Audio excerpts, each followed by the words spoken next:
ધારાસભ્ય હેમંત ખવાનું મહાપંચાયતને લઈ નિવેદન સામે આવ્યું છે। દૂધ મંડળીઓએ મજબૂરીમાં દૂધ ભરાવવાનું શરૂ કર્યું। પશુપાલકોને 12% જ વધારો તેને લઈ રોષ છે। આમ આદમી પાર્ટીએ હંમેશા લોકોના ન્યાય માટે લડતી આવી છે।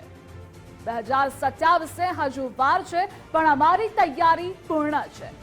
આવનારી ચૂંટણીમાં ચિત્ર અલગ હશે।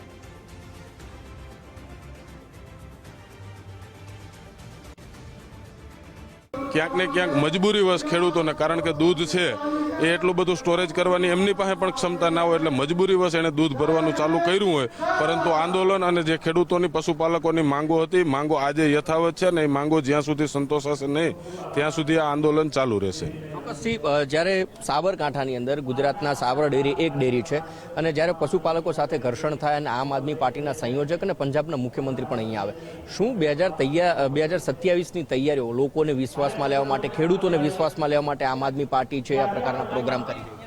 ચૂંટણી હોય કે ના હોય, આમ આદમી પાર્ટી હંમેશા ખેડૂતો માટે, પશુપાલકો માટે અને તમામ વેપારીઓ માટે કે ગુજરાતના લોકો માટે સતત ચિંતા કરતી એવી છે। માત્ર ચૂંટણી ટાણે ગ્રાઉન્ડ ઉપર આવવું એવું આમ આદમી પાર્ટીનો ક્યારેય નિયમ રહ્યો નથી। હાલમાં ચૂંટણીને 2.5 વર્ષની વિધાનસભાને વાર છે, છતાં પણ આ વિસ્તારના પશુપાલકોને તકલીફ પડી હતી, એના માટે થઈને એના પ્રશ્નોને વાચા આપવા માટે માનનીય અરવિંદ કેજરીવાલ અને ભગવંત માન આવી રહ્યા છે। અને હજુ જ્યાં સુધી આ વિસ્તારના પશુપાલકોના પ્રશ્નોનું નિરાકરણ નહીં આવે ત્યાં સુધી આમ આદમી પાર્ટી ખંભે ખંભો મિલાવીને આંદોલનમાં સાથે રહેશે।